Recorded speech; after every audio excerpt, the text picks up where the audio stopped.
하나님의 말씀 신약성경 데살로니가 후서입니다.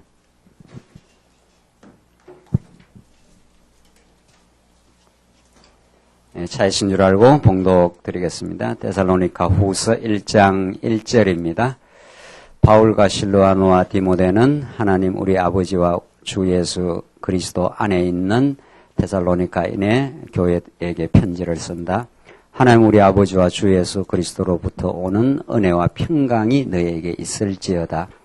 형제들아, 우리가 너희로 인하여 항상 하나님께 감사하는 것이 마땅하니 너희 믿음이 더욱 자라고 너희 모두가 각자 서로에게 베푸는 사랑이 풍성하기 때문이다. 그러므로 너희가 겪은 온갖 박해와 환난 가운데 나타난 너희의 인내와 믿음을 인하여 우리가 친히 하나님의 여러 교회에서 너희를 자랑한다. 4절까지 우선 봉독드렸습니다. 우린 지난 시간 데살로니가 전서까지 말씀을 확인했고 오늘부터 계속해서 데살로니가 후서에 개진되는 진리의 말씀을 우리가 상고하도록 그렇게 하십시다. 우리가 성경 각권을 우리가 공부할 때마다 성경 각권이 성경 전체에 위치하는 그 위치를 반드시 우리가 점검하게 되어 있습니다. 왜냐하면 데살로니가서라고 하는 말씀이 독자적으로 따로 이렇게 진리를 전가하는 것이 아니라 성경 66권 전체의 그 맥락 속에 한 부분을 차지하고 있고, 하나님은 창세기부터 계시록까지, 창세기부터 우리가 이른바 지금 창세기부터 계시록이라고 하는 66권 전체를 하나의 그 디자인으로 이렇게 정해놨습니다. 하나님의 계획 속에. 그렇게 해서 40여 명의 기자와 1600년간에 걸쳐서 이렇게 다른 역사적 정황 속에서 성경을 기록하게 했지만은 하나님은 영원 안에서 전체적인 이 계획을 가지고 이렇게 정해 놓으신 거죠. 따라서 우리가 지금 데살로니가 전서는 창세기부터 계시록까지 어느 위치를 차지하고 있는가, 이걸 늘 확인하는 것이 진리를 이해하는 데 있어 기본 정석입니다. 그러니까 이건 이렇게 해도 되고 저렇게 해도 되는 것이 아니라 반드시 이렇게 해야 되는 거죠. 반드시. 그래서 창세기부터 계시록까지 우리가 사복음서가 있고 사도행전이 있고 이렇게 전개됩니다. 사복음서, 사도행전을 우리가 성경신학적 입장에서는 이거는 하나님의 교회, 하나님 나라의 기초, 이제 성령이 오셔서 교회를 설립하시고 양육하시고 이제 무장케 하시고 투쟁하여 마침내 승리하게 한다. 그러니까 신약 성경만 하더라도 이런 여러 단계, 여러 흐름이 있는데 메시지는 딱 하나인 거죠. 메시지는 우리 신약성 예수는 그리스도이심. 그걸 통해서 하나님 여호와 되심.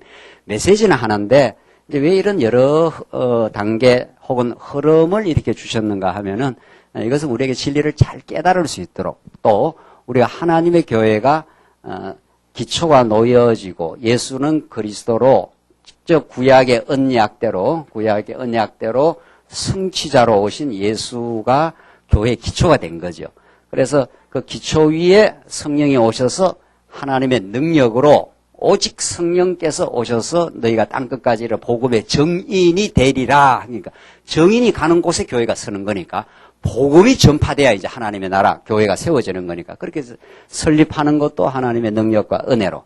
자, 그렇게 세워서 양육, 무장, 투쟁, 승리의 이 긴 여정을 하나님이 온전하게 주장하셔서 성취해 가신다는 거죠. 그래서 우리는 이 신약 성경 이 앞부분을 예수에 의한 성취고 여기는 성령에 의한 성취, 이렇게 이제 구도를 이렇게 잡는 거죠.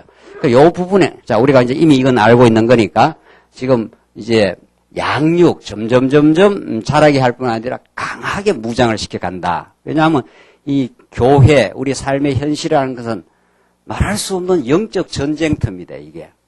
예. 어떤 우리 육신이 거하고 있는 어디라도 사실은 영적 전쟁터입니다.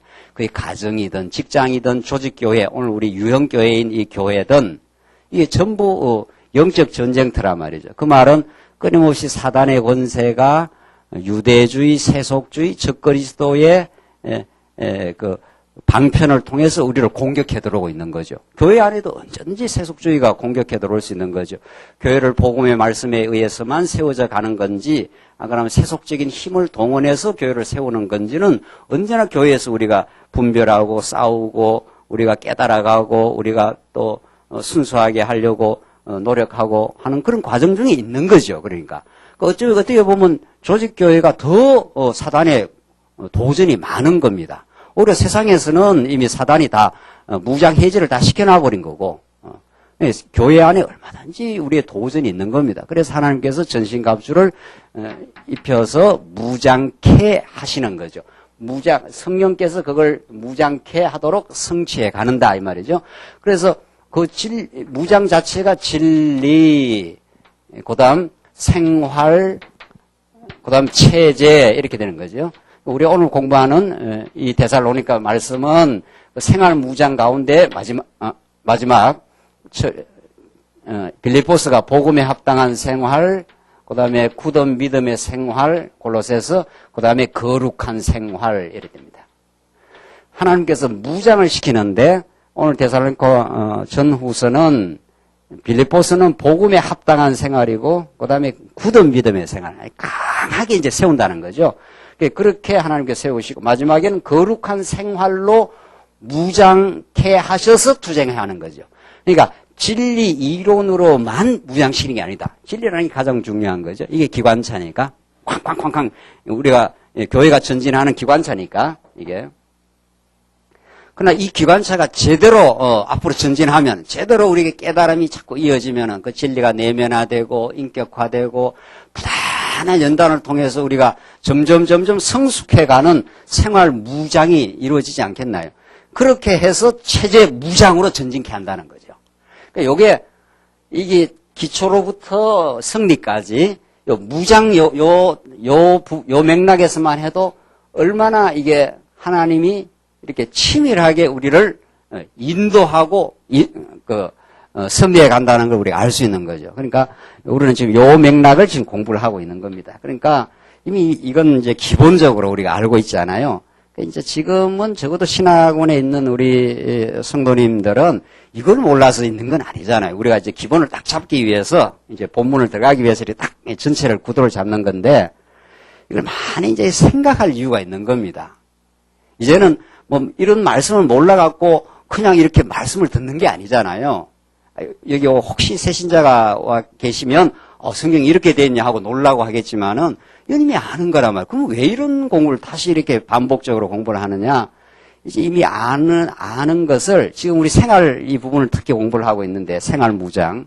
이미 어떤 에베소서에서 교회라는 것이 창세전에 하나님이 예정하고 하나님이 그리스도를 통해서 2000년 전 구속하고 성령을 통해서 인쳐서서 교회라는 게 탄생을 했다. 에베소 교회가, 우리 장안주한 교회가 이런 말이죠. 그러니까 이거는 사람의 교회하고 아무 상관없는 겁니다. 사도 바울을 하나님께서 에베소서로 보내지 않았다면은 에베소 교회 성도들은 그 복음, 그 위대한 살아계신 하나님, 그 하나님 나라에 대한 소식을 들을 수가 없는 거죠. 교회의 탄생 자체가 인간의 어떤 기획과 노력의 산물이 전혀 아닌 거죠. 이걸 하나님의 전적인 능력과 은혜라 그런단 말이죠. 그래서 교회는 사실은 진리를 깨닫는 것부터 시작해서 찬송밖에 없습니다. 그러니까 은혜의 영광을 찬미하게 하려는 것이라. 에베소 1장에서 그렇게 쫙 나가지 않습니까? 그 위대한 그 하나님의 그 에베소 1장의 그 교회론에 대한 그 기초를 설명하는 그 자체가 그 하나님의 은혜의 영광을 찬미하게 하려고 예정하고 찬미하게 하려고 구속하고 찬미하게 하려고 인치셨다. 성부, 성자, 성령 그 삼위 하나님이 그렇게 나가잖아요. 이거 모르는 분 계십니까? 자, 이제 이걸 다 아시는 거 아니겠어요? 지금 이제 그렇게 아는 게 중요한 게 아니고, 진짜 우리 삶 속에서 그런, 우리 교회 생활 한다는 게 자체가, 야, 그렇구나. 하나님이 만세전에 예정한 성도들을 이렇게 불렀구나. 2000년 전의 십자가의 구속을 통해서 우리를 죄악 가운데서 다 건져내서 이렇게 우리가, 이렇게, 교회가 형성되어 있구나. 그리고 성령께서 인치셨기 때문에 여기에 우리가 이렇게, 성도의 교제를 하고 있구나. 이렇게, 참이 감동스러운 거죠. 그 사도 바울은 진짜 그리 감동했습니다. 감옥에서. 그 감동을 했기 때문에 우리 찬송하자 하면서 그 에베소서가 시작을 하지 않습니까? 그게 진리입니다. 이 진리는 정말 어마어마한 진리인 거죠. 그런 진리가 생활의 과정을 거쳐 체제 무장으로 간다는 겁니다. 반드시 이 코스를 가는데 그 진리가 생활 무장이라는 건 그 진리가 자꾸 생활 속에 이렇게 내면화되는 겁니다. 진리가 이 귓전에서 이렇게 울리는 말씀으로 이렇게 스쳐 지나가는 게 아니고 귓전에서 우리 어린아이들, 아이들 엄마가 자꾸 이야기하면 자꾸 듣지 않습니까? 처음에는 청각부터 열리고 자꾸 엄마가 자꾸 말을 많이 들려주면 그 다음에 그게 내면화되면은 그게 언어로 나옵니다. 아빠, 엄마, 어때? 저렇게 언어가 이제 튀어나오기 한단 말이죠. 그럼 우리는 신앙 고백이라 하면 돼요. 하나님의 말씀을 자꾸 이래 듣다 보면은 그것이 내면화되어서 생활 가운데 살아계십니다. 하나님 주관하십니다. 하나님이 모든 걸 지금 인도해 가십니다. 그래서 두려움이 없네요. 이렇게 그 고백으로 입으로 이제 드디어 그 입으로 나온다는 건 이제 내 내면화된 것이 이제 나오게 되는 거예요. 그게 생활 무장이에요. 그래서 그 생활 무장의 긴 여정을 우리는 날마다 가고 있는 겁니다. 그래서 우리가 이렇게 분석적으로 말해서 진리 생활 체제라 이렇게 분석적으로 설명을 이렇게 논리적으로 하지만 실제는 어떻다 그랬습니까? 이게 통합적으로 돌아갑니다. 우리 실제 삶은 언제나 진리의 공급을 받으면 생활 속에 진리가 내면화 과정을 거칩니다. 그 진리가 나를 나되게 하기 위해서 언제나 검증을 거칩니다. 삶의 연단을 거칩니다. 생활이라는 건 지금 에베소 다음 빌립보, 골로새, 데살로니가 전부 이거 옥중서신이고 전부 고난 중에 쓴 편지들입니다. 그러니까 고난의 생활을 거치지 않는 진리의 내면화는 없는 겁니다. 그러니까 그래서 하나님께 이걸 광야로 두신 겁니다. 그건 당연하다 이렇게 겪어야 되지. 왜 내가 이걸 겪어야 되느냐? 왜 우리 교회가 겪어야 되느냐? 이건 아직은 이렇게 이 진리가 이렇게 내면화되지 않는 상태죠. 하나님 이걸 겪게 하시는 이유가 있겠지요. 이걸 통해서 하나님 뭘 배우려고 하십니까? 이렇게 해서 자꾸 또 풍성하게 내면에 더 깊이 있어지면 그런 사람들을 어디로 인도하십니까? 반드시 체제 무장으로. 그래서 일꾼을 자꾸 세운다. 체제 무장의 꽃은 지도자 세우기입니다. 감독자를 세우고 목사도 세우고 장로도 세우고 이렇게 우리 요즘식으로 말하면 권사도 세우고 우리 집사님들도 세우고 자꾸 그 체제의 꽃이 이런 진리로 무장된 진리로만 이론으로만 무장된 게 아니라 삶의 검증을 거쳐간 사람들 삶의 그 연단 속에서도 고백이 나오는 사람들 그런 사람들을 하나님께서 체제 일꾼으로 세워가지 않겠다. 그러니까 어떤 조직도 일꾼이 서야 그 교회가 안정이 됩니다. 일꾼이 든든해야 안정이 되어져 간단 말이죠. 그게 체제 무장이에요. 그래서 지도자를 세워서 교회를 치리하도록 디모데전서, 디도서, 빌레몬서가 다 그렇습니다. 그래서 빌레몬서 마지막에 가면 그 지도자의 그 성숙한 신앙적 치리의 절정이 나오지 않습니까? 내가 명령할 수 있지만 내가 사랑을 인하여 어떻게 해요? 억지로 너희들에게 하지 않고 너희가 자원하도록 그렇게 했다 하는 게 내가 명령할 수 있지만 그게 이제 지도자가 복음 안에서 진리로 잘 무장이 되고 생활 가운데서 점점 자기 옛자가 무너지고 하나님을 의지하는 그게 생기면 그렇게 되겠죠. 자, 그래서 지금 오늘 거룩한 생활로 무장하는데 이건 정말 중요한 거예요. 이거 뭐 다 하기야 뭐 옛날에 말씀 공부할 때 창세기 배우면 창세기가 정말 중요하다 그랬다가 저 룻기 배우면 룻기를 모르면 성경을 모른다고 뭐 또 저기 소신자 가서 말라기스 보면 말라기스를 모르고 구약과 신약 어떻게 연결하겠냐고. 알고 보면 돼요? 다 중요합니다. 왜? 똑같은 진리니까. 어떤 하나도 뺄 수 없는 진리니까. 자, 오늘 데살로니가 우리가 후서를 공부하니까 대부분 후서가 얼마나 중요하다는 걸 그래도 강조하고는 지나가야 우리에게 이렇게 정말 그렇구나 이렇게 알지 않겠어요? 거룩한 생활입니다. 거룩한 생활은 우리 인간의 옛사람이 결코 만들어낼 수 없는 겁니다. 그러니까 거룩한 생활이 우리 안에 점점 이렇게 오늘 본문에 나오는 대로 자꾸 나온다는 건 이건 정말 하나님의 살아계심입니다. 하나님의 그 능력이고 은혜입니다. 이건 정말. 그래서 여러분과 제가 지금 계속 진리로 공급받고 생활로 오늘 본문의 말씀에 따르면 거룩한 생활의 실제입니다. 여러분들 가지고 계시는 개론이거나 개론 요약집이 있으면 옆에 늘 놓고 보십시오. 성경을 볼 때 이게 개론 혹은 개론 요약집이 성경을 딱 이렇게 잡아 들어가는 지도나 똑같은 거니까 그게 데살로니가 후서가 거룩한 생활의 실제라는 거죠. 자, 오늘 적어놓고 합시다. 이게 오늘 주제입니다.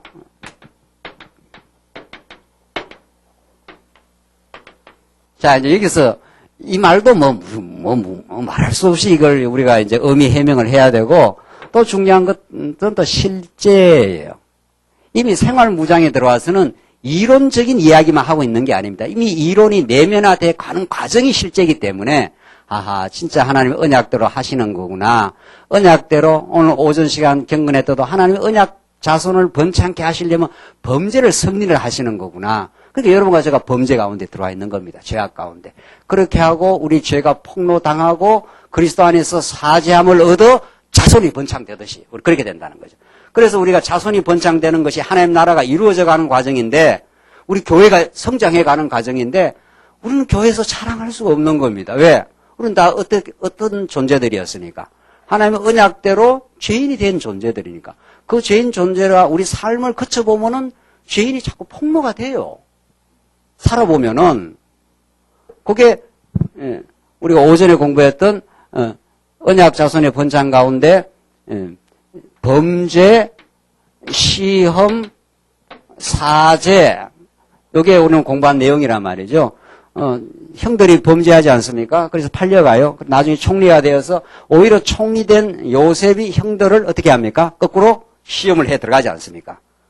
나중에 은잔을 곡물 주머니에 집어넣어가지고 이들이 계속 요셉 앞에서 자기들의 과거의 죄악을 드러내질 않고 인정하지 않으니까 계속 요셉은 폭로에 들어가는 거죠. 그 하나님의 손길을 피해갈 수가 없습니다. 그래서 폭로시키고 죽었구나. 요셉이 내가 요셉입니다. 나타났을 때 죽었구나 이래 되는 거죠. 어이쿠 이거 큰일 났다. 근데 사죄를 해주지 않습니까?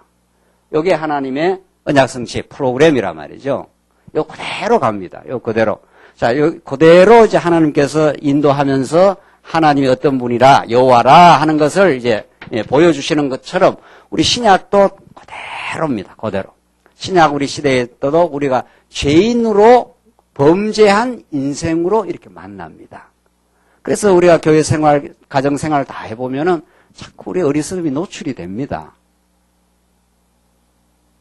어리석음이 노출 안 될 수가 없습니다, 우리는. 그걸 통해서 하나님의 은혜를 경험하고 하나님의 나라는 하나님이 이루십니다를 더 깊이 깨달아가지 않습니까? 그래서 거룩한 생활하는 것은 범죄로부터 우리를 건져낸 생활입니다. 이제 사죄의 은총을 경험하고 하나님을 깊이 깨달아서 자기도 모르게 나오는 것을 거룩한 생활. 거룩이라는 건 하늘로부터 주어지는 절대 가치입니다. 세상이 만들어낼 수 없어요. 자, 오늘 데살로니가 후서 그렇게 보십시다. 1장 전체가 합당한 성도로 이제 생활을 하게 하는데 1장에서 1절로 4절은 평강을 기원하면서 합당한 신앙생활을 감사하며 생활합니다. 보십시다. 바울과 실로아노와 디모데는 자, 데살로니가 후서를 쓸 때쯤 되었기 때문에 바울 옆에는 처음에는 바울 혼자 갔지만은 그 다음에는 실로아노, 디모데 이렇게 뭐가 붙었습니까? 이미 예? 동역자가 붙었습니다. 예. 그러니까 편지를 쓰는 그 주체가 옛날에는 나 바울은 너에게 편지를 쓴다 이렇게 하는 편지가 많지 않아요. 그러나 이미 데살로니가 후서 이미 소아시아 반도를 거쳐 이제 마게도니아 반도에 있는 데살로니가 교회에게 편지를 쓸 때쯤에는 하나님이 이미 동역자를 붙인 상황입니다. 예. 소위 요즘식으로 말하면 공동 목회가 이제 이미 이제 형성된 상황이에요. 바울과 실루아노와 디모데는 하나님 우리 아버지와 주 예수 그리스도 안에 있는 데살로니가 교인에게 편지를 쓴다. 하나님 우리 아버지와 주 예수 그리스도로부터 오는 은혜와 평강이 너에게 있을지어다. 그래서 이 은혜와 평강이 언제나 우리 성도들에게 무난하고 늘 함께 나누는 내용입니다. 우리가 성령의 인도하심을 받는다면은 하나님의 은혜가 있기를 바랍니다. 은혜가 깨달아지길 바랍니다. 은혜는 이미 주어진 건데 그 은혜가 풍성히 깨달아지면은 모든 것이 하나님 앞에 인정되고 순종의 평강이 이루어지겠죠. 그래서 형제들아 우리가 너희로 인하여 항상 하나님께 감사하는 것이 마땅하니 우리 지금 서신서 공부할 때마다 이것을 많이 강조해 왔지 않습니까? 한번 보십시다. 사도 바울이 지금 거룩한 생활의 실제를 지금 가르쳐 주면서 하나님과 그의 보내신 예수 머리 대신 교회 대신 그리스도와 그리스도의 지체로서 바울과 데살로니가 교회가 여기 있습니다. 그 사도 바울은 이미 교회적 상황 속에 들어와 있는 거죠. 여러분과 저는 교회적 존재입니다.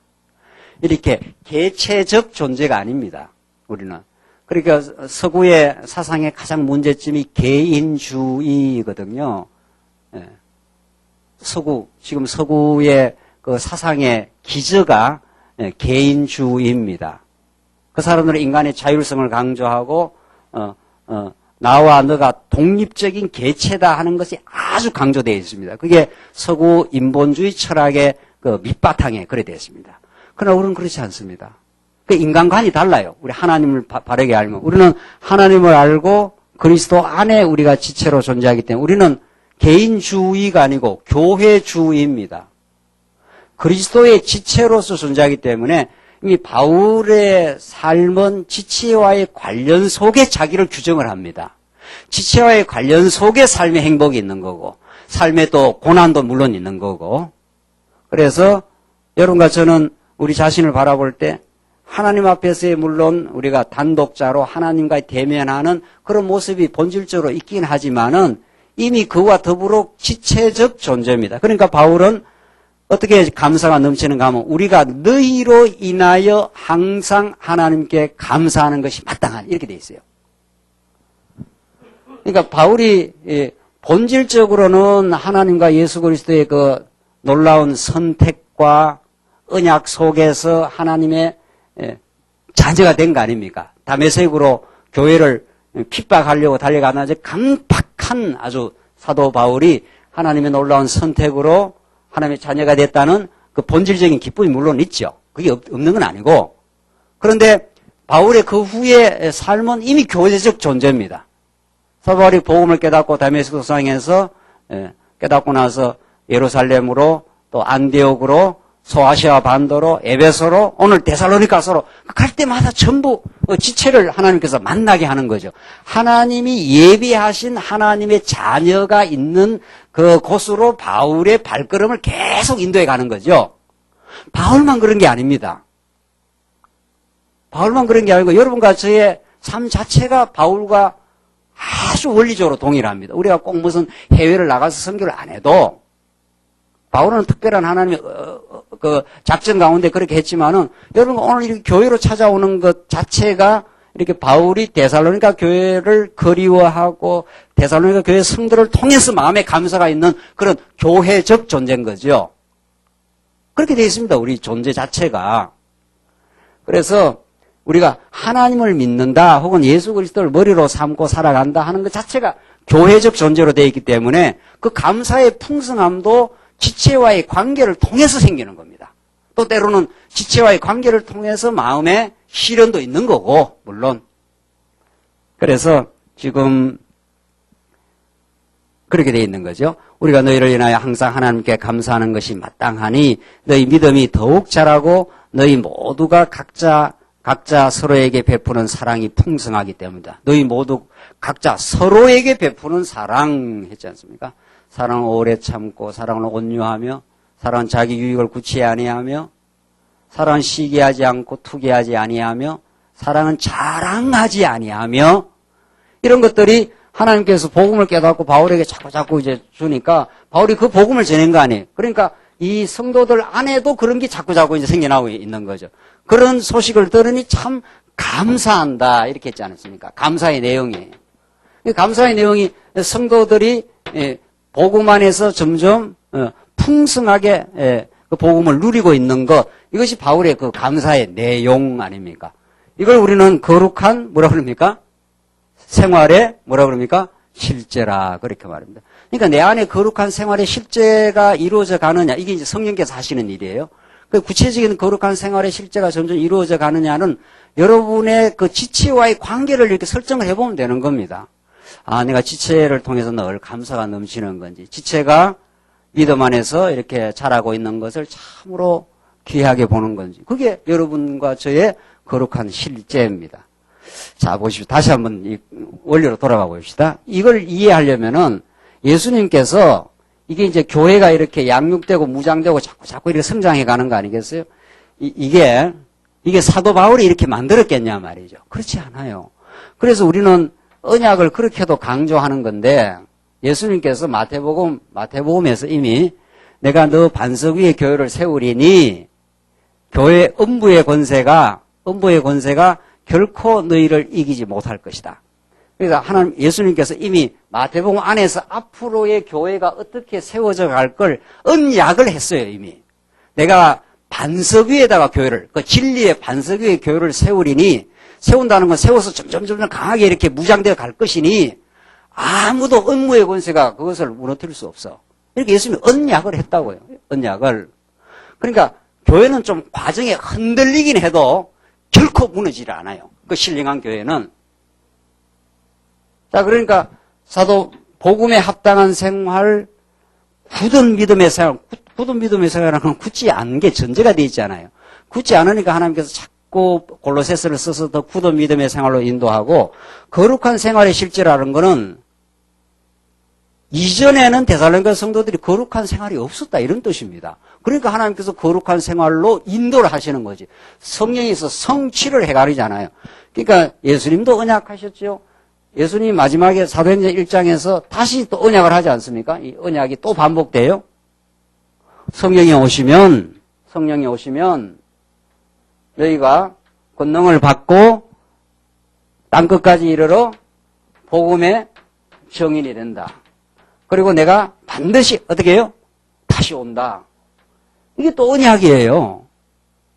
그러니까 이 언약을 근거로 하지 않으면 이 뒤에 나오는 모든 생활의 문제가 이거 날들어 하라고 하는구나. 옛날에 구속사 신앙은 그렇게 된단 말이에요. 예수님이 우리를 위해서 십자가에서 구속을 해 주었으니 그 다음에 거룩한 생활은 내가 열심히 노력을 해야 된다는 거예요. 그게 우리가 다 알고 있는 내용 아니에요. 그게 아니라는 거예요. 누가 오셔가지고 예수님이 그렇게 음부의 권세가 절대 못 흔들어. 내가 세운 교회야 이런 말이죠. 예수님이 세운 교회를 성령이 오셔서 우리를 복음의 정인으로 삼겠다는 거예요. 그러니까 사람들은 어디 가서 자꾸 이렇게 해외 가서 복음 전파하는 사람만 선교사하고 정인인 줄 아는데 제가 어떤 선교 특강을 하면서 그랬어요. 선교는 요한복음 17장에 나오는 대로 하나님께서 예수를 이 땅에 보내신 것처럼 예수님이 하시는 말씀이에요. 요한복음 17장에 나도 너희를 세상 가운데 보내노라 그랬어요. 그 보낸다 하는 게 라틴어로 미션 영어로 하면 그게 선교예요. 선교라는 게. 선교는 내가 가겠습니다. 이따고 소리 하는 거 아니란 말이죠. 선교는 하나님이 우리를 사로잡아서 복음에 감동을 주고 우리를 온전히 하나님이 보내시는 거예요. 그 어원 자체가 그렇게 돼 있고 오늘 본문 자체가 그렇게 돼 있어요. 성령이 오시지 아니했으면은 사도 바울, 베드로 복음의 증인이 될 수 없어요. 선교사가 될 수 없다 이런 뜻이에요. 그러니까 선교라는 것은 어디 꼭 해외로 가야만 선교가 아니에요. 그러니까 성도님들이 그런 자꾸 이게 본질적인 내용을 깊이 이렇게 천착을 안 하면 선교는 어떤 누가 외국 가야 오늘도 인도에서 어떤 선교사님이 오신다 그래서 이제 언제 오실지 모르겠는데 그렇게 해야만 선교사구나. 천만의 말씀요. 그럼 우리는 그럼 선교에 뭐 도움이나 주는 사람인가 말이죠. 그렇지 않습니다. 여러분과 제가 하나님이 예수를 이 땅에 보낸 것처럼 그 선교예요. 그 최초의 선교사는 누구예요? 예수님이에요. 예수님이 선교라는 건 하나님의 뜻을 이 땅에 전파하는 자 아니에요. 하나님이 예수를 이 땅에 보내어서 하늘의 거룩한 뜻을 우리 가르쳐주는 선교사로 1호 선교사예요. 그러니까 그런 것처럼 예수님이 우리를 어디로 보내겠다는 거예요? 세상으로 보내겠다는 거예요. 왜? 선교로. 그러니까 여러분의 가정이 선교지예요. 여러분 직장이 선교지라니까요. 그걸 누가 보냈어요? 옛날에는 내가 잘나서 직장 갔지. 시험 쳐서 합격해서. 우리는 그렇지 않다고 믿잖아 이미. 하나님이 여러분의 직장으로 선교사로 보낸 거예요. 그거 가서 예수를 자꾸 그냥 말로 전하는 건 아니죠. 삶 자체로 전하고 하나님께 감사하고 그 직장 자체를 하나님이 보내주신 참 놀라운 선교지로 생각하고 선교라는 게 꼭 무슨 말로만 전하는 건 아니거든요. 그래서 여러분의 직장, 여러분의 가정 그게 다 선교지예요. 하나님이 보내신 곳이란 말이죠. 또 여러분을 또 중국으로든지 필리핀으로 보낼 수도 있겠죠. 물론 그거야. 뜻이 있으면. 그렇잖아요. 그래서 이게 성경을 제대로 깊이 있게 알아야 이게 선교라는 개념도 정리가 되고 우리 삶도 하나님의 선교. 그러니까 교회는 선교적입니다. 이거는 말할 것도 없이 말할 것도 없이 선교적이. 복음을 깨달으면 복음을 전파하게 돼 있어요. 그거는 당연히 복음을 진리를 깨달으면은 진리가 자꾸 우리 안에서 내면화되고 풍성하면은 교회 일꾼으로 선교하도록 돼 있다니까요. 선교라는 것은 가정에서도 할 거고, 여러분 직장에서도 하게 되면 할 거고, 교회에서도 할 거고, 해외 가서도 할 거고, 몸이 있는 곳에 다 하게 되게 되겠죠. 그게 삶 자체가 이미 선교적이니까. 하나님의 영광을 누리는 곳이니까. 그 누림을 나누고자 하는 게 선교니까. 그렇게 되지 않겠나요? 자, 그래서 지금 뒤에 나오는 이 생활무장, 여기에다가 초점을 가지고 이걸 아무리 이렇게 강조를 해도 안 된다는 거예요. 문제는. 자, 우리 오늘 포인트는. 그렇잖아요? 거룩한 생활을 하도록 하십시다. 거룩한 생활은 감사하는 생활입니다. 뭐 감사가 나와야 감사를 하지. 감사가 나와야 지금 짜증나고 힘들어 죽겠는데. 그렇잖아요. 이 감사라는 건 놀라운 하나님의 선물입니다. 사도 바울 엄청난 시련 중에 살았습니다. 이 데살로니가 한번 계속 읽어보십시오. 그냥 환난 덩어리예요. 그런데도 그 환난을 뚫고 들어가는 그 감사의 힘은 여기서 나온 게 아니고 여기서 나와요.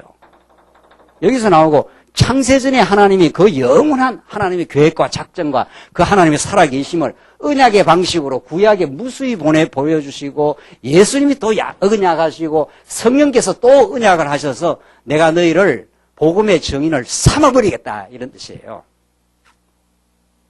하나님의 성령께서 자꾸 성령이 오신 이유는 말씀을 깨닫게 하심이에요.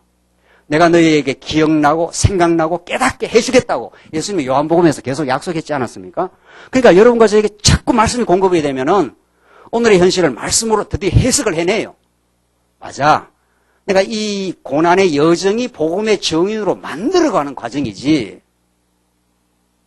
그 복음의 증인이라는 건 복음만 증거하는 사람이야. 나를 증거하는 사람이 아니에요. 우리 인생은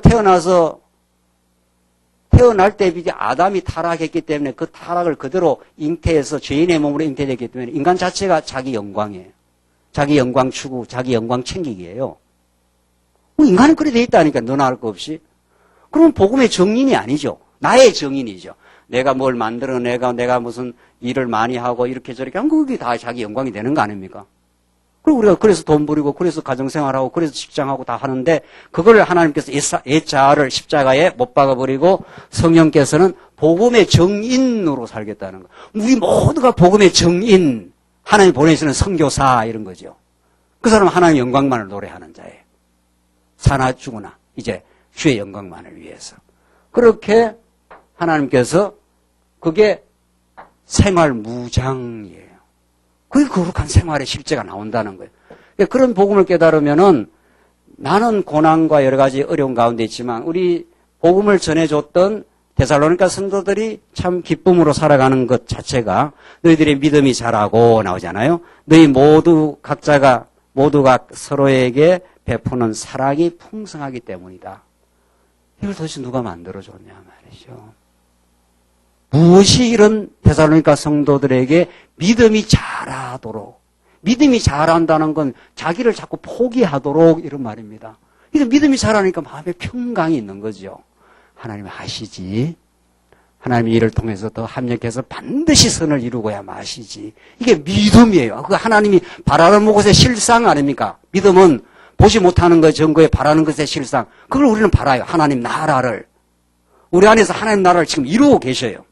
그러려면 우리의 옛자를 자꾸 무너뜨릴 거고. 그러니까 그런 걸 보니까 그게 감사의 내용이 성도들이 믿음이 자라고 사랑이 점점 너희들에게 풍성해지는 거. 이걸 무슨 수로 인간이 만들어냅니까? 이 믿음과 사랑을. 그 믿음의 대상이시요 믿음의 실체이신 그분이 우리에게 자꾸 가르쳐줘야 믿음이 생기지요. 사랑의 본질이신 그분이 우리에게 사랑을 전달해줘야 우리 안에 사랑이 생기지. 인간 사랑 없는 겁니다. 인간은 사심 없는 사랑은 절대로 없는 겁니다. 심지어 자기 자녀에게도. 자녀를 다 키워봐서 아시죠? 자기 자녀에도 사랑하십니까? 아, 사랑하지요. 내가 직장에서 얼마나 애쓰고 뼈 빠지게 수고해서 우리 애들 다 사랑하는데 그 인간적 사랑이에요. 아가페적 사랑 아니에요. 그 자식이 잘 되면 내가 기분이 좋고 그 자식이 좀 세속적으로 하면 안 돼 보십시오. 엄청나게 자존심 상해합니다. 우리가. 예. 그 사랑 아니었다는 증거예요. 진짜 그리스도의 사랑을 했으면 그 애가 세속적으로 뭐 잘 나가든지 좀 못 나가든지 오히려 긍휼하게 여겨지지. 왜 자존심이 상하냐 말이죠. 그러니까 그 자녀를 통해서 보상받고 싶은 거예요. 우리가 다. 그게 사랑 아니에요, 그거. 자기 유익을 구한 거였지, 그거. 심지어 가장 고결하고 순수한 하나의 그 일반 계시적 사랑이라고 하는 부모의 사랑까지도 심지어는 아닌데, 우리가 사심 없는 사랑이 있겠냐 말이 없어요. 없다고요. 왜? 우리가 다 죄인이었으니까. 그러니까 하나님의 능력과 은혜로만 만들어줘요. 그래서 사도 바울에게 그런 그 은혜와 능력이 임함이 데살로니가 성도들에게 사심없이 복음을 전해줬으니까 뭐 기대를 안 할 거 아니에요. 바울은 사심없이 했으니까 행복하고 즐거워서 했으니까. 그래서 여러분 우리 성도님들이 교회 와서 진짜 복음의 기쁨이 있으면 교회 봉사하고 나서 내노라 할 수가 없는 거예요. 세상에 교회에게 봉사하고 나서 내가 했다는 말이 이게 가당차는 말이냐 말이죠. 그야말로 하나님의 능력과 은혜요. 풍성한 하나님의 사랑이요. 나를 그렇게 만들어 가시는 하나님의 그 기이한 성령의 성취 아니에요. 그래서 우리가 언약 성취가 우리의 생명이라니까요. 그래서 거룩한 생활이 이루어졌을 때 더욱이 하나님께 감사하고 겸허하게 되겠죠. 하나님 어찌하여 내가 이렇게 할 수 있었사오리까? 이거 아닙니까? 그래서 4절 그러므로 너희가 겪은 온갖 박해와 환난 가운데 나타난 그렇습니다. 뭐 어느 인생이 이걸 피해갈 수가 있습니까? 어찌 이게 데살로니가 후서 성도들에게만 한정되는 이야기겠냐 이거죠. 그럴 수가 없어요. 성경은 보편적 진리이기 때문에 한 교회에 주신 말씀은 오고 오는 모든 교회에 적용이 돼요. 온갖 박해와 환난 가운데 나타난 너희의 인내와 이게 사랑은 오래 참고 하나님이 이 인내를 만들어낸다니까요. 인내와 그다음 믿음을 인하여 그러니까 사랑, 믿음, 사랑, 인내 이게 우리가 지금 데살로니가 후서의 주제가 뭡니까? 거룩한 생활의 실제인데 이게 실제의 내용들이에요. 이게 하나님이 이걸 만들겠다는 거예요. 이게 목적지를 향해서 이 목적을 향해서 계속 역사를 이끌어 가겠다는 거예요. 우리를. 이게 한 번도 쉼 없고 이것이 포기한 적이 없고 하나님은 너무도 집요해요. 우리를 향하신 사랑이 깊고 오묘하기 때문에 여러분이 자녀를 놓습니까? 또 놓는 분도 있지 또. 네. 안 놔요. 절대로 안 놓습니다. 그 자녀가 끝까지 그 관심과 무언가 그 아이가 더 좋아지기를, 더 강건해지기를, 더 성숙하기를 그 부모가 늘 생각을 하지 않습니까? 우리 하나님은 그건 너무 당연한 거예요. 우리 하나님은 여러분과 저 안에서 이 성도가 하나님의 사랑의 대상이니까, 언약 대상이니까 믿음과 사랑과 인내가 생겨나도록 끊임없이 우리 삶을 그렇게 추동하고 있습니다. 몰아가고 있단 말이에요. 계속해서 이게 기어이 나오도록 만들고 말아요. 하나님 너무 고집이 세서 하나님 한번 하신다면 해요. 예. 하나님이 하신다고 하는 걸 말릴 수가 없어요. 그래서 여러분과 저희 삶 속에 오늘 우리 성도님과 오늘 아침에 오다가 이렇게 잠깐 이야기를 나누면서 옛날에 너무 고단하고 힘들었을 때 하나님께 이렇게 기도를 했는데 하나님 답이 없었다는 거예요. 우리 그럴 때가 많잖아요. 하나님 너무 고통과 힘이 드는데 하나님 이 고난을 빨리 좀 피하게 해주시든지 안 그러면 나를 뭐 천국으로 데려가든지 딱 두 중에 하나예요. 그렇게 기도를 했는데 뭐 응답이 없다는 거예요. 응답이 없이 그 상황 계속 진행이 된다는 거예요. 그래서 제가 그랬어요. 제가 뭐라고 그랬겠어요? 여러분들, 제가 뭐라고 그랬겠어요? 우리 그럴 때가 한두 번이 아니에요, 우리 인생사에. 왜 답이 없는 것 같단 말이에요, 답이 없는 게 답입니다. 제가 그렇게 했어요. 그럼 제가 말을 하고 보니까 말이 맞더라고요.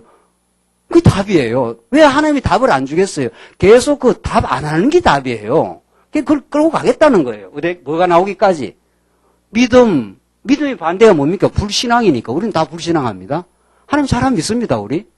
하나님 전능하다고 말만 하지, 전능한 거 잘 안 믿어요. 그러니까 염려하지. 하나님 전능하고 진짜 믿어지면 염려 안 합니다, 우리. 내일 뭐 하나님 전능한 뜻대로 되겠지 뭐. 이래든 저래 되든. 하나님 작정대로 되겠지. 하나님 주권을 믿으면 작정대로 되는 겁니다. 뭐든지. 아무리 우리가 모사를 꾸미고 뭐 이래저래 해도 그 작정대로 되는 겁니다. 그 작정대로 된다는 건 하나님의 주권이다 이런 말이란 말이죠. 주권을 잘 안 믿어요, 우리가. 안 믿으니까 자꾸 염려가 많고 걱정이 많고 궁리가 많은 것 뿐이에요. 그러니까 그런 자를 어떻게 만들어야 되겠어요, 하나님은? 포기하게 해서 믿음을 갖도록 만들어야 되지 않겠어요? 하나님 반드시 우리를 그렇게 만들고 말아요. 옛날에 누가 애인이 너무 사랑스러워서 기어이 결혼할 때까지 집요하게 따라다니는 그 스토커들 있지 않아요? 하나님은 기가 막힌 스토커예요. 스토커라고 하면 이상하지만 끝까지 따라다녀요. 우리를 끝까지 따라다녀서 기어이 우리를 항복시켜요. 믿음을 갖게 만들어요. 안 놓는다니까요, 우리를. 왜? 신실하니까. 한 번 당신이 딱 정하면은 끝까지 하나님 물고 늘어져요. 하나님 정말로 두려워할 만한 분이에요. 그래서 하나님 경외할 만한 분이에요. 하나님이 내가 항복하는 자리까지 끌고 가요. 그래서 사랑 없는 우리에게 뭘 만들어내요? 우리는 사랑 없어요. 여러분과 제가 사랑이 과거에 있었습니까? 없다니까요. 사랑을 만들어내요. 그래서 오래 참게 해요. 사랑을 오래 참고. 이 정말 놀라운 하나님의 선물이라니까요.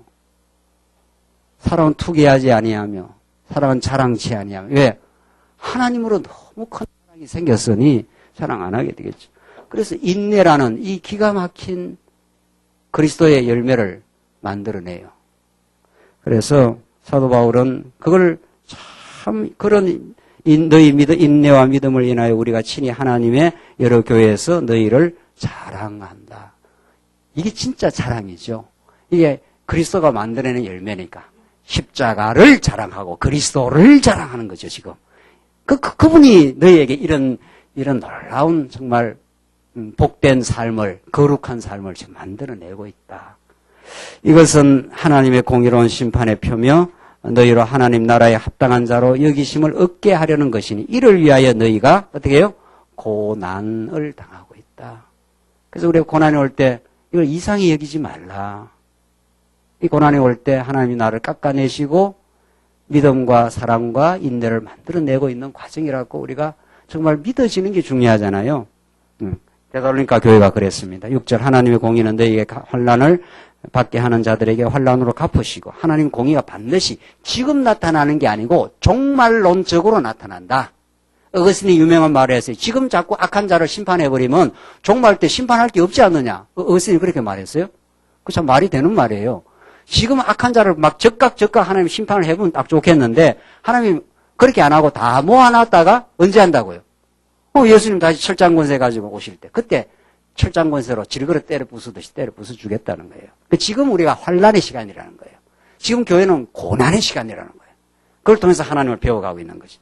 그래서 7절 환난을 당하는 너희에게는 우리와 함께 안식으로 갚아주시는 거다. 이 기가 막힌 말씀 말이죠. 이 정말 복음이네요.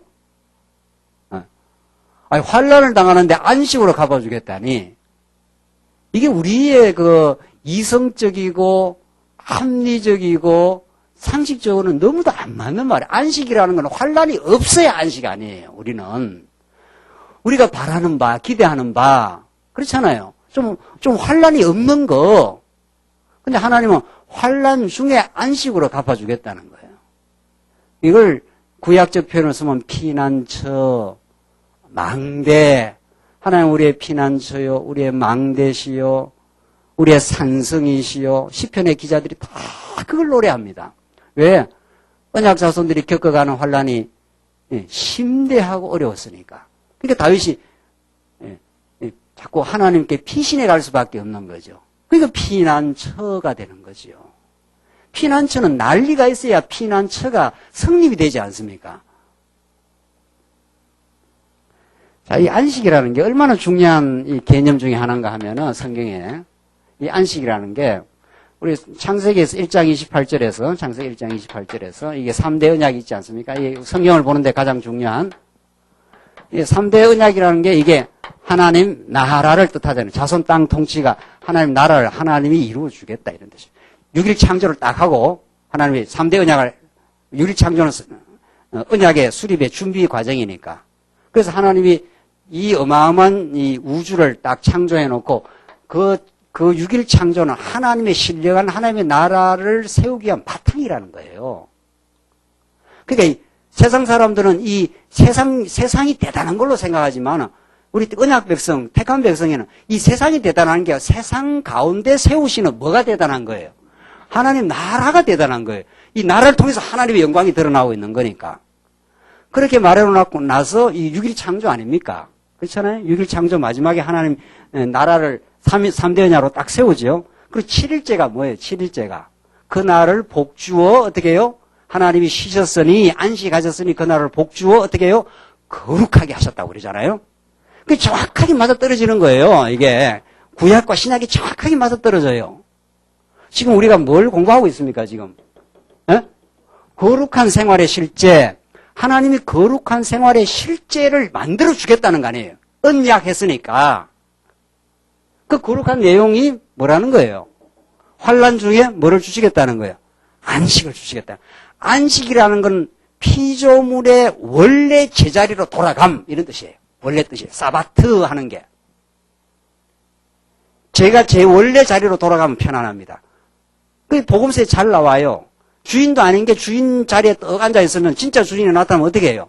야, 뭐 네가 왜 주인 자리에 상석에 앉아 있어? 그리고 이렇게 그 자리에서 내려가게 할 거 아니에요. 그러니까 아예 어느 자리에 딱 내려가 있는 게 제일 편안하나요? 그 제일 밑에 지자리에. 아이고 회사에서 대리밖에 안 되는 사람이 사장이 앉는 자리에 그 회의하는데 그 사장 자리는 따로 있지 않습니까? 거기 앉으면 그거 안 되죠. 그거 앉으면 그거 엄청 그거 이제 무참 당합니다. 근데 사장이 등장했다. 이 자식이 정신 나갔어 이거 지금. 네가 왜 이 자리에 앉았어? 그럼 빨리 내려갈 거 아니에요. 이게 안식이라는 거는 피조물이 원래 있어야 될 그 자리에서 하나님을 경배하는 걸 안식 그래요. 그게 평안이라고 말이야. 평안이라는 거예요.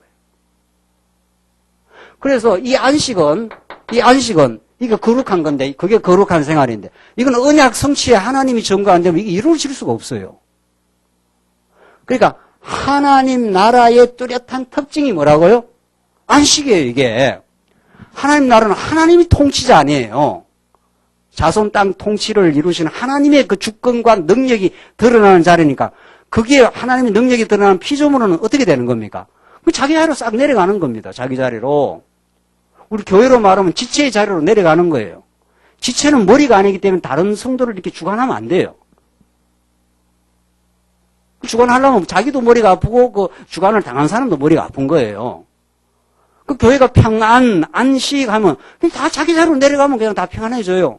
자기 자리로 내려가면. 원래 자리로.